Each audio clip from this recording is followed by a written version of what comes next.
الحمد لله رب العالمين والعاقبة للمتقين والصلاة والسلام على سيدنا محمد وعلى آله وأصحابه الأكرمين أجمعين۔ عزیز طلبہ، آج ہم اہل بیت اطہار اور حسنین کریمین کے مقام و مرتبے اور ان سے الفت کے بارے میں ذکر کریں گے۔ اللہ تبارک و تعالیٰ اپنے کلام مقدس میں ارشاد فرما رہا ہے، قُلْ لَا أَسْأَلُكُمْ عَلَيْهِ أَجْرًا إِلَّا الْمَوَدَّةَ فِي الْقُرْبَى کہ حضور اکرم صلی اللہ علیہ وسلم نے جو نعمتیں مسلمانوں میں تقسیم کی، اللہ تعالیٰ کا کلام لا کر ان کو دیے اور پہنچائے، اور پھر ساتھ ہی ساتھ ان کی تعلیم و تربیت کیے اور ان کے اللہ تبارک و تعالیٰ کی نعمتوں کا حقدار بنائے، ہدایت سے نوازا، تو اس تمام چیزوں کے بارے میں اللہ تبارک و تعالیٰ فرما رہا ہے کہ اے محمد صلی اللہ علیہ وسلم آپ کہہ دیجئے، لا اسألکم علیہ اجرا، میں اس پر کوئی اجرت، کوئی معاوضہ، کوئی مزدوری نہیں طلب کرتا، الا المودۃ فی القربہ، مگر یہ کہ تم میرے اہل قرابت میں محبت کو قائم رکھو۔ چنانچہ جہاں پر اللہ تبارک و تعالیٰ نے اتنی نعمتوں سے مسلمانوں کو نوازا ہے، وہاں پر مسلمانوں کے ذمے کیا ہوتا ہے؟ اللہ تعالیٰ کا شکر بجا لانا۔ اس شکر کے بدلے اللہ تبارک و تعالیٰ نے مزید ایک احسان یہ کیا کہ مسلمانوں پر اہل قرابت رسول صلی اللہ علیہ وسلم یعنی آپ صلی اللہ علیہ وسلم کے قرابت داروں کی محبت کو واجب قرار دیا۔ حدیث شریف میں آتا ہے کہ جب یہ آیت نازل ہوئی تو بعض صحابہ سرکار سے جا کر پوچھے کہ وہ کون ہیں اے حضور اکرم صلی اللہ علیہ وسلم جن کی محبت کو اللہ تبارک و تعالیٰ نے ہم پر واجب قرار دیا ہے؟ تو حضور اکرم صلی اللہ علیہ وسلم نے فرمایا، علی و فاطمہ و ابناہما، کہ وہ حضرت علی رضی اللہ تعالیٰ عنہ ہیں اور سیدہ فاطمہ رضی اللہ تعالیٰ عنہ ہے، اور ان کے دونوں فرزندان امام حسن و حسین رضی اللہ تعالیٰ عنہم ہیں۔ تو ان کی محبت کو اللہ تبارک و تعالیٰ نے قرآنی آیت کے ذریعے سے مسلمانوں پر واجب قرار دیا ہے، اور پھر سرکار نے بھی وضاحت کرتے ہوئے یہ بتلایا کہ آپ صلی اللہ علیہ وسلم کے اہل قرابت میں محبت باقی رہے۔ لہٰذا محبت کسے کہتے ہیں، محبت کے وجوہات کیا ہوتے ہیں، یہ تمام چیزیں ہیں ذکر کرنے کی ہے۔ لہٰذا محبت کہتے ہیں دل کے میلان کو، محبت، چاہت، پسند اس کو کہتے ہیں، اور یہ کیا ہے، دل جھکا جائے ایک طرف تو وہ محبت کہلاتی ہے۔ کسی کی طرف دل کا جھکا جانا یہ محبت کہلاتی ہے۔ اس محبت کو اللہ تبارک و تعالیٰ نے اپنے لیے اور اپنے رسول کے لیے اور اپنے رسول کے اہل قرابت کے لیے واجب قرار دیا کہ مسلمانوں کے دل بغیر محبت کے نہ رہے، بلکہ ان کے دل میں محبت ہو۔ کس سے ہو؟ اللہ تعالیٰ سے محبت کرنے والے، رسول اکرم صلی اللہ علیہ وسلم سے محبت کرنے والے، اہل قرابت سے محبت کرنے والے، حضور اکرم صلی اللہ علیہ وسلم کے قرابت داروں سے۔ چنانچہ اس طریقے سے محبت کے معنی ہوتے ہیں قلبی جھکاؤ کے۔ اب انسان کے اندر یہ مادہ رکھا گیا ہے کہ وہ محبت کرنے کا اہل ہے، ورنہ بعض حضرات کئی اس قسم کے جانور بھی اللہ تعالیٰ نے پیدا کیے جو محبت نہیں کرتے، لہٰذا محبت کرنے کا تقاضا انسان کے ساتھ خاص رہا۔ اب محبت کس وجہ سے کرتا ہے انسان، تو اس کے بارے میں بھی یہ بتلایا گیا۔ ایک تو آدمی اگر حریص ہو، حرص رکھنے والا ہو، تو مال سے اور اپنے مقام و مرتبے سے محبت کرنے والا ہوتا ہے، اور خود غرض ہو تو اپنی غرض کے تحت کسی سے محبت کرتا ہے۔ مگر یہاں جب ایمان کی بات آتی ہے تو اللہ تبارک و تعالیٰ کے راہ میں محبت کرنا، اللہ تعالیٰ ہی کے لیے محبت کرنا ہے۔ کسی سے نفرت کرنا ہے تو اللہ تبارک و تعالیٰ ہی کے لیے نفرت کرنا ہے۔ تو اس طریقے سے اللہ تبارک و تعالیٰ کے لیے محبت کی جائے اور اللہ تعالیٰ کے لیے کسی سے ناراضگی کا اظہار کیا جائے، یہ مسلمان کی پہچان اور شناخت بتلائی گئی ہے۔ پھر اس کے بعد ہم دیکھتے ہیں تو حضور اکرم صلی اللہ علیہ وسلم فرماتے ہیں کہ تم میں سے کوئی بھی مومن نہیں ہے یہاں تک کہ میں اس کے والد اور اولاد اور تمام لوگوں سے زیادہ محبوب تر نہ ہو جاؤں۔ علماء کرام اس پر بحث کر کے فرمائے ہیں کہ والد اور اولاد دونوں بھی ذکر کیا گیا ہے، تو بچہ ایک تولد ہوتا ہے تو اس کی فطری محبت ہوتی، جو فطرت میں رکھی جاتی ہے وہ ماں باپ سے محبت ہوتی۔ پھر ایک عمر جانے کے بعد جب وہ والد بن جائے اور صاحب اولاد بن جائے تو اس کی اولاد سے بھی محبت رہتی ہے، یہ بھی اللہ تعالیٰ نے انسانی فطرت میں رکھا ہے۔ تو اس فطری محبت پر بھی حضور اکرم صلی اللہ علیہ وسلم کی محبت زیادہ ہو، محبت کا معیار بڑھتا رہے۔ ایک بندہ اپنے ماں باپ سے محبت کرتا ہے، ماں باپ اپنی اولاد سے محبت کرتے ہیں، مگر اس محبت میں اور اضافہ ہو، اس قدر اضافہ ہو کہ ان دونوں محبتوں سے بھی زیادہ تر محبت کرتا ہے، تو وہ مسلمان حضور اکرم صلی اللہ علیہ وسلم سے محبت کرے۔ اس طریقے کی محبت سرکار دو عالم صلی اللہ علیہ وسلم نے ایمان کے لیے لازم گردانی۔ لہٰذا ہر مسلمان جہاں ایک مسلمان ہونے کی حیثیت رکھتا ہے تو وہ حضور اکرم صلی اللہ علیہ وسلم سے بھی محبت رکھتا ہے، اور اللہ تبارک و تعالیٰ نے جن کی محبت واجب گردانی ہے ان سے بھی محبت کرتا ہے۔ اس طریقے سے محبت کا معیار بھی بتلایا گیا۔ اور پھر ایک تو فطرت میں رکھی گئی کہ بچہ ماں باپ سے محبت کرے، ماں باپ اپنی اولاد سے محبت کرے، یہ فطری ہے۔ اور اختیاری محبت ہوتی ہے کہ انسان چن کر کسی کو پسند کر کر اس کے ساتھ محبت کرتا ہے، تو یہ اختیاری محبت ہوئی، چوائسیبل۔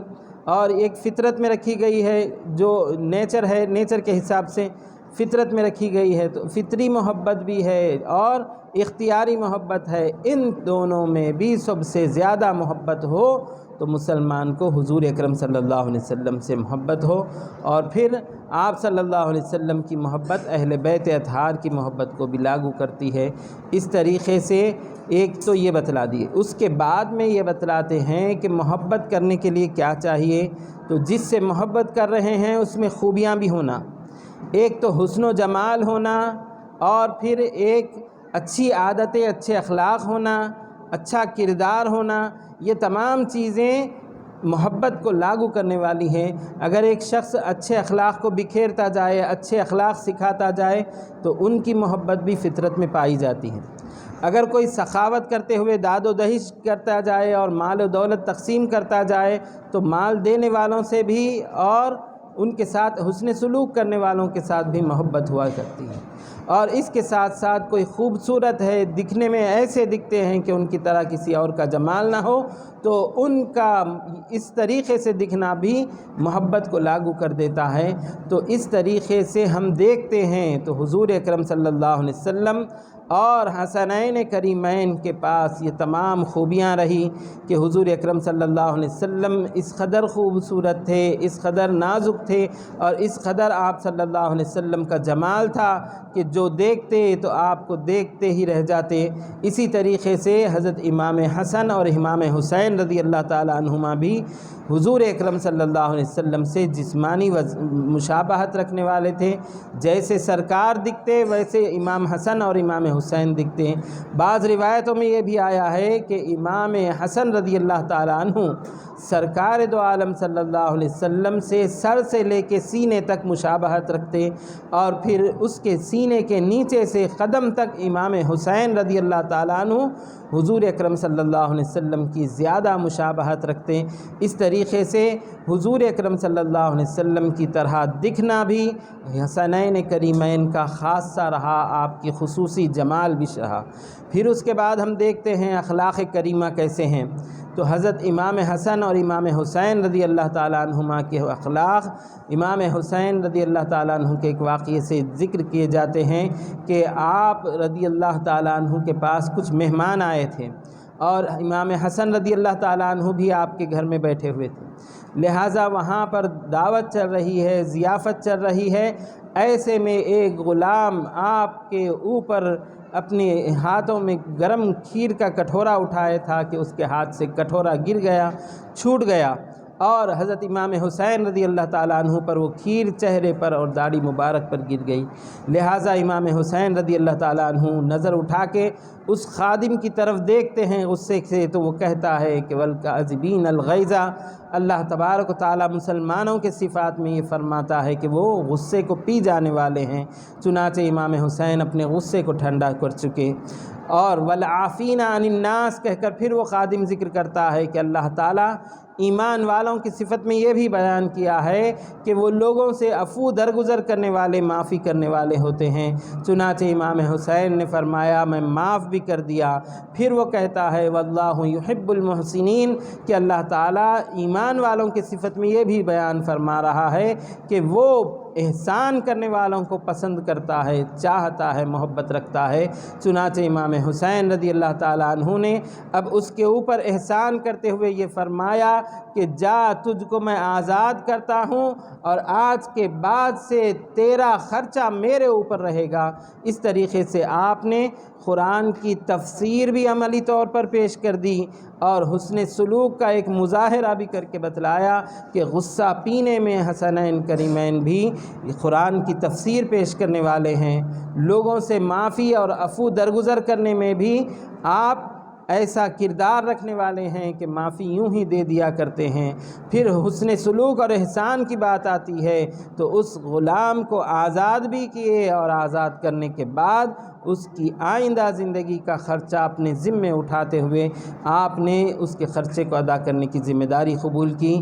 اس طریقے سے حسنین کریمین کے صفات رہے ہیں کہ جو محبت کو بکھیرنے والے، اچھے اخلاق کو بکھیرنے والے رہے ہیں۔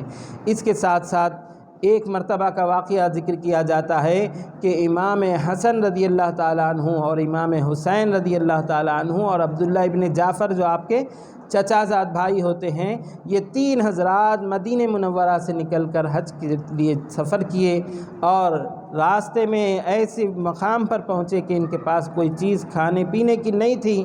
ایک بڑھیا کا گھر دکھائی دیا، اس بڑھیا کے پاس جاتے ہیں، جا کر کہتے ہیں کہ اے بڑھیا تیرے پاس کوئی چیز کھانے کی ہو تو پیش کر، کوئی چیز پینے کی ہو تو لے آ۔ چنانچہ وہ بڑھیا کہتی ہے کہ میرے پاس ایک بکری ہے، اس کا دودھ ہے، لے کے آتی اور پیش کرتی ہے کہ اس کا دودھ پیا جائے۔ چنانچہ یہ حضرات دودھ پیے، پھر اس کے بعد عرض کیے کہ کیا تیرے پاس کوئی چیز کھانے کی ہے؟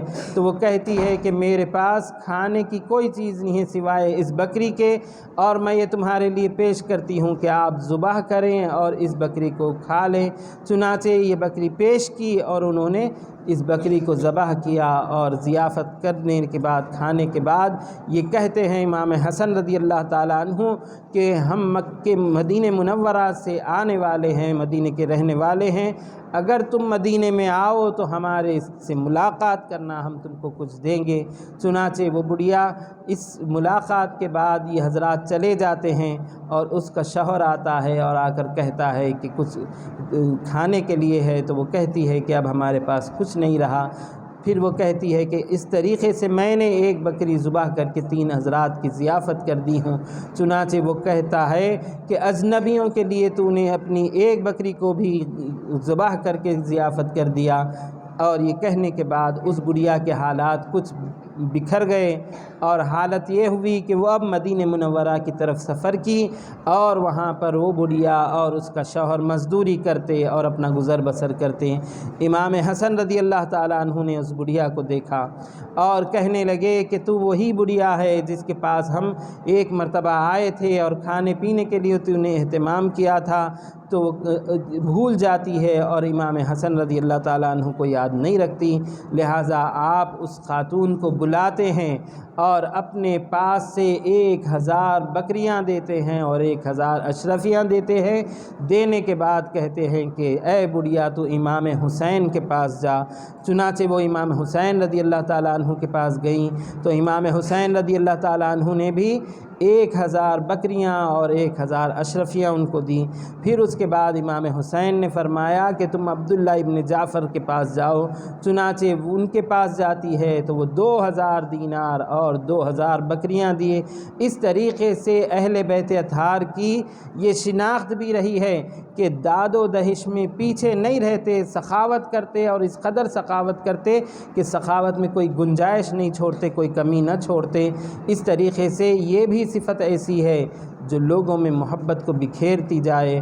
اور اس کے ساتھ ساتھ حضور اکرم صلی اللہ علیہ وسلم کی خصوصی محبت اہل بیت اطہار کے ساتھ رہی اور اللہ تبارک و تعالیٰ نے آیت تطہیر بھی نازل فرمائی انما یرید اللہ لیذھب عنکم الرجس اہل البیت ویطہرکم تطہیرا، کہ بلا شبہ اللہ تبارک و تعالیٰ یہ چاہتا ہے کہ اے اہل بیت، اہل خانہ پیغمبر صلی اللہ علیہ وسلم، اللہ تعالیٰ تم سے برائی کو دور کر دے اور تم کو خوب پاک کر دے، خوب پاک کر دے۔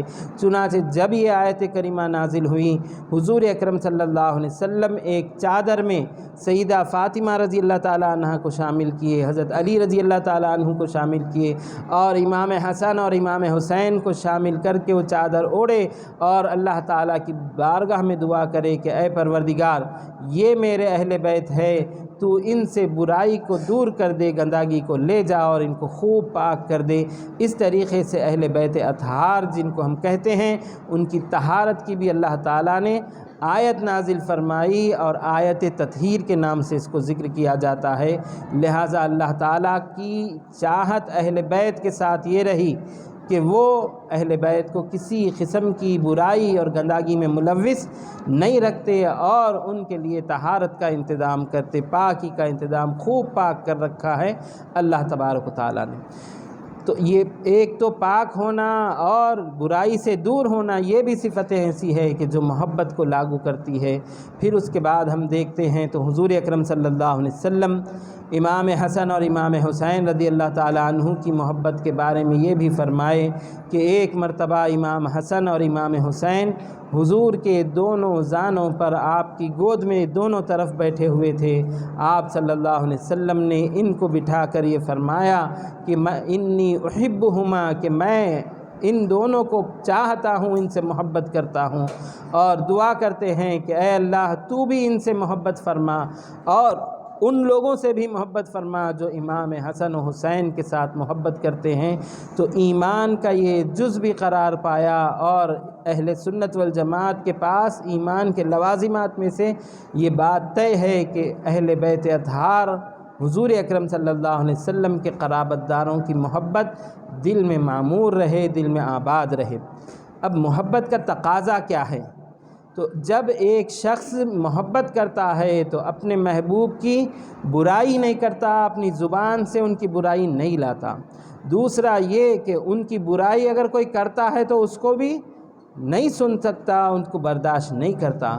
تیسرا یہ کہ اگر کوئی برائی کر بھی رہا ہے تو اس کو نفرت کے ذریعے سے، بری نگاہوں سے دیکھتے ہوئے، روکتے ہوئے یہ جواب دے گا کہ یہ میرے چاہنے والے ہیں، ان کی برائی نہ کی جائے۔ یہ سب محبت کے تقاضوں میں ہیں، اور محبت کرنے والا کیا کرتا ہے؟ اپنے محبوب کا اچھائی کے ساتھ ذکر کرتا ہے۔ تو اہل بیت اطہار کی اچھائیوں کا ذکر کرنا یہ بھی مومنوں کی محبت کا تقاضا ہے، اور اس کو شوق سے سننا یہ بھی مومنین کا محبت کا تقاضا ہے۔ اس طریقے سے محبت کے تقاضوں میں یہ بھی شامل ہے۔ پھر حضور اکرم صلی اللہ علیہ وسلم نے خاص طور پر دعا فرمائی اور اعلان فرمایا کہ میں حسنین کریمین کو محبوب رکھتا ہوں، ان کو چاہتا ہوں۔ پھر دوسری بات آپ نے فرمائی کہ اے پروردگار، اے اللہ تو بھی ان کو محبوب رکھ۔ لہٰذا سرکار کی دعا بھی رہی اللہ تعالیٰ کی بارگاہ میں کہ یہ محبوب ہو جائیں۔ پھر اس کے بعد آپ صلی اللہ علیہ وسلم نے یہ بھی ارشاد فرمایا کہ جو ان کو چاہتے ہیں پروردگار تو ان کو بھی محبوب رکھ۔ تو اللہ تعالیٰ کے پاس بھی اس کے محبوب ہونا، اس کے چہیتے ہونے کا ایک ذریعہ ہے، تو وہ اہل بیت اطہار کی محبت ہے۔ چنانچہ اہل بیت اطہار کی محبت کی سرکار نے تلقین کی، تاکید کی، اور ساتھ ہی ساتھ یہ بھی فرمایا کہ اللہ تبارک و تعالیٰ ان کو محبوب رکھتا ہے جو امام حسن و حسین کو چاہتے ہیں، اور جو حسن و حسین کو چاہتے ہیں وہ مجھ کو چاہتے ہیں، اور جو مجھ کو چاہتے ہیں وہ اللہ تعالیٰ کو چاہتے ہیں، اور جو اللہ تعالیٰ کو چاہتے ہیں تو اللہ تبارک و تعالیٰ ان کو جنت میں داخل فرمائے گا۔ اور اسی طریقے سے آپ صلی اللہ علیہ وسلم نے فرمایا جس کسی نے اہل بیت حسن و حسین رضی اللہ تعالیٰ عنہما سے بغض رکھا اور ان کے خلاف کینہ کپٹ رکھا، اپنے دل میں ان کی برائی رکھا، گویا اس نے میری برائی اپنے دل میں رکھا اور میرے خلاف بغض رکھا، اور جو میرے خلاف بغض رکھتا ہے وہ اللہ تعالیٰ کے خلاف بغض رکھنے والا ہوگا۔ اس طریقے سے حسن و حسین کی اپنے دل میں مذمت کرنا یا برائی کرنا یہ حضور اکرم صلی اللہ علیہ وسلم کی برائی سمجھی گئی، اور پھر اس برائی کو اللہ تعالیٰ کی برائی سمجھی گئی، اور جس کا عمل ایسا ہو کہ وہ خدا تعالیٰ کی برائی کرنے والا ہو تو اس کو اللہ تعالیٰ جہنم میں داخل کرے گا۔ یہ بتلاتے ہوئے سرکار نے بتلایا کہ جنت میں جانا ہے تو اہل بیت اطہار حسن و حسین کی محبت رکھیں، اور اگر ان سے بغض رکھتے ہیں تو پھر یہ جہنم میں لے جانے والا راستہ ہوگا۔ اس طریقے سے حضور اکرم صلی اللہ علیہ وسلم نے ان کی محبت کا بھی معیار بتلایا۔ پھر ہم دیکھتے ہیں تو حضور اکرم صلی اللہ علیہ وسلم نے یہ بھی فرمایا کہ انا حرب لمن حارمکم وسلم لمن سالمکم، اہل بیت اطہار کو جمع فرمائے۔ حضرت علی رضی اللہ تعالیٰ عنہ، سیدہ فاطمہ رضی اللہ تعالیٰ عنہ، امام حسن اور حسین رضی اللہ تعالیٰ عنہم، ان کے متعلق سرکار نے فرمایا میں جنگ ہوں اس کے لیے جو تم سے جنگ کرتا ہے، اور میں سلامتی ہوں اور امن کا پیغام ہوں اس کے لیے جو تمہارے ساتھ سلامتی کا معیار رکھتا ہے۔ اس طریقے سے حضور اکرم صلی اللہ علیہ وسلم نے اپنے اہل خانہ کے ساتھ خاص تعلق بھی بتلایا، اور ساتھ ساتھ یہ بھی بتلائے کہ ان کے ساتھ جنگ کرنا، خلاف ورزی کرنا، ان کی مخالفت کرنا، یہ کیا ہے؟ یہ حضور اکرم صلی اللہ علیہ وسلم کی مخالفت کرنا اور حضور اکرم صلی اللہ علیہ وسلم کی خلاف ورزی کرنا اور ان کی جنگ کے لیے نکلنا ہے۔ اور پھر اسی طریقے سے یہ بھی بتلا دیے کہ حسن و حسین رضی اللہ تعالیٰ عنہم کے ساتھ صلح صفائی کرنا، امن کا پیغام کرنا، اچھا سلامتی کا معاملہ کرنا، یہ حضور اکرم صلی اللہ علیہ وسلم کے ساتھ سلامتی کا معاملہ ہے۔ گویا آپ صلی اللہ علیہ وسلم نے فرمایا کہ امام حسن و حسین جدھر ہو سرکار ادھر ہے، اگر ان کے ساتھ جنگ کر رہے ہیں تو سرکار کے ساتھ جنگ ہوں گی، اگر ان کے ساتھ صلح کا معاملہ کرتے ہیں تو سرکار دو عالم صلی اللہ علیہ وسلم کے ساتھ صلح کا معاملہ ہوگا۔ حضور اکرم صلی اللہ علیہ وسلم نے فرمایا حسین زینت ہے، آسمانوں اور زمین کی زینت ہے۔ چنانچہ صحابہ نے دریافت کیا سرکار آسمان و زمین کی زینت تو آپ ہے، تو سرکار نے فرمایا نہیں، حسین بھی آسمان و زمین کی زینت ہے، اور عرش کی بائیں جانب ان کا نام لکھا ہوا ہے کہ یہ ہدایت کا سرچشمہ ہے اور یہ نجات کی کشتی ہے۔ چنانچہ امام حسین رضی اللہ تعالیٰ عنہ کے ساتھ سرکار کا اس قدر شغف رہا، اس قدر آپ کی رغبت رہی کہ کبھی ان کو تکلیف نہ پہنچے، سرکار یہی چاہتے تھے۔ چنانچہ روایتوں میں آتا ہے کہ حضور اکرم صلی اللہ علیہ وسلم ایک مرتبہ راستے سے گزر رہے تھے، ایک بچے کو دیکھا، اس بچے کے قریب جاتے ہیں، اس کو اپنے سینے سے لگاتے ہیں، گود میں اٹھا کر اس کو بوسہ لیتے ہیں اور محبت کا معاملہ کرتے ہیں۔ صحابہ نے پوچھا سرکار یہ کون ہے، اس کے ساتھ یہ معاملہ کیوں کر رہے ہیں جبکہ اور بھی بچے یہاں پر کھیل رہے ہیں؟ تو سرکار نے فرمایا کہ یہ وہ بچہ ہے جو امام حسین کے ساتھ کھیلتا تھا اور میں نے اس کو امام حسین کے ساتھ کھیلتے ہوئے دیکھا، لہٰذا یہ امام حسین کے ساتھ کھیلنے والا ہے تو میں اس کی محبت اپنے دل میں رکھتا ہوں اور میں اس کو چاہتا ہوں، اور انشاءاللہ روز قیامت اس کی اور اس کے ماں باپ کی میں شفاعت کروں گا۔ چنانچہ اس سے بھی سرکار دو عالم صلی اللہ علیہ وسلم نے یہ خاص طور پر بتلایا کہ آپ صلی اللہ علیہ وسلم کی شفاعت کا حقدار بنے گا تو وہی بنے گا جو امام حسین رضی اللہ تعالیٰ عنہ سے محبت کرنے والا، اہل بیت اطہار سے محبت کرنے والا ہو۔ لہٰذا ان کی محبت سفینہ نجات ہے۔ سرکار نے یہ بھی فرمایا تم اپنی اولاد کو 3 چیزوں کا ادب سکھاؤ۔ تمام مسلمانوں سے سرکار نے فرمایا تم اپنی اولاد کو 3 چیزوں کا ادب سکھاؤ۔ ایک تو یہ فرمائیں کہ تم میری محبت کا ادب سکھاؤ اور میری محبت ان کو سکھاؤ، تو سرکار سے محبت کرنا یہ بھی ایمان کے لازمات میں سے ہے۔ پھر دوسرا آپ صلی اللہ علیہ وسلم نے فرمایا میرے اہل بیت سے محبت کرنا سکھاؤ، اس کا ادب سکھاؤ۔ لہٰذا اہل بیت کا ذکر شوق سے سننا اور اہل بیت کی سیرت کو دیکھنا اور اہل بیت کے اطہار کی محبت کو اپنے دل میں معمور رکھنا، ان کی برائی نہ سننا نہ کرنا، یہ مسلمانوں کی ذمہ داری ہوتی ہے۔ لہٰذا لہٰذا یہ محبت کا تقاضا ہے۔ پھر آپ صلی اللہ علیہ وسلم نے فرمایا تیسرا یہ کہ قرآن کی تلاوت کو سیکھو، کہ یہ قرآن کی تلاوت ایسی نعمت ہے جو آخرت میں سایہ بن کر اور نور بن کر ملنے والی ہے۔ اس طریقے سے حضور اکرم صلی اللہ علیہ وسلم نے ان تین چیزوں کی خاص طور پر تربیت فرمائی ہے۔ اس کا لحاظ رکھتے ہوئے ہم دیکھیں کہ حضور اکرم صلی اللہ علیہ وسلم کی سیرت ہمارے لیے کیسی ہے، اور ساتھ ہی ساتھ ایک واقعہ ذکر کر کے اپنی بات کو ختم کرتا ہوں کہ ایک مرتبہ امام حسن و حسین رضی اللہ تعالیٰ عنہما تختیوں پر کچھ رائٹنگ کیے اور تحریر کیے اور لے کر آئے حضرت علی رضی اللہ تعالیٰ عنہ کے پاس، اور فرمانے لگے کہ اس میں کس کا خط اچھا ہے۔ چنانچہ حضرت علی رضی اللہ تعالیٰ عنہ نے فرمایا یہ دونوں کا خط اچھا ہے۔ چنانچہ پھر سے وہ کہنے لگے کچھ تو فرق ہوگا۔ چنانچہ حضرت علی رضی اللہ تعالیٰ عنہ نے کہا نہیں، تم اپنی والدہ سیدہ فاطمہ رضی اللہ تعالیٰ عنہ کے پاس جا کر یہ سوال کرو۔ چنانچہ سیدہ فاطمہ رضی اللہ تعالیٰ عنہ کے پاس دونوں گئے، اپنی اپنی تختیوں کو پیش کیے اور کہنے لگے کہ اس میں کس کا خط اچھا ہے۔ چنانچہ سیدہ فاطمہ نے فرمایا میں اس کا فیصلہ کیوں کروں، چنانچہ حضور اکرم صلی اللہ علیہ وسلم کے پاس تم جاؤ، وہ فیصلہ کریں گے۔ تو حضور اکرم صلی اللہ علیہ وسلم کے پاس دونوں تختیاں لے آئے اور کہنے لگے کہ اس میں کون سا خط اچھا ہے۔ سرکار نے فرمایا کہ اس کا فیصلہ جبریل کریں گے۔ جبریل امی آتے ہیں اور آ کر یہ کہتے ہیں کہ اس کا فیصلہ اللہ رب العزت فرمائے گا۔ اللہ تعالیٰ نے کہا کہ اے جبریل جنت سے ایک سیب لے جاؤ اور اس دونوں تختیوں کو رکھ کے اس پہ چھوڑ دو، سیب جس تختی پر گرتا ہے ان کا خط اچھا ہوگا۔ چنانچہ یہ معاملہ ہوا اور جبریل سیب چھوڑتے ہیں۔ سیب کے گرنے سے پہلے اللہ تبارک و تعالیٰ نے حکم فرمایا کہ اے سیب دونوں میں کسی کی دل آزاری نہ ہونا چاہیے، کسی کا دل نہیں ٹوٹنا چاہیے۔ چنانچہ وہ سیب فوراً آدھا آدھا ہو گیا اور ایک تختی پر ایک حصہ، ایک تختی پر ایک حصہ گر گیا۔ لہٰذا اس واقعے سے یہ بتلانا مقصود ہے کہ حضرت علی رضی اللہ تعالیٰ عنہ اور سیدہ فاطمہ رضی اللہ تعالیٰ عنہ اور حضور اکرم صلی اللہ علیہ وسلم اور جبریل امی اور اللہ تبارک و تعالیٰ ان دونوں میں سے کسی کا دل ٹوٹ جائے اس بات کو پسند نہیں فرماتا۔ یہ اہل بیت اطہار اور حسنین کریمین کا مقام و مرتبہ رہا۔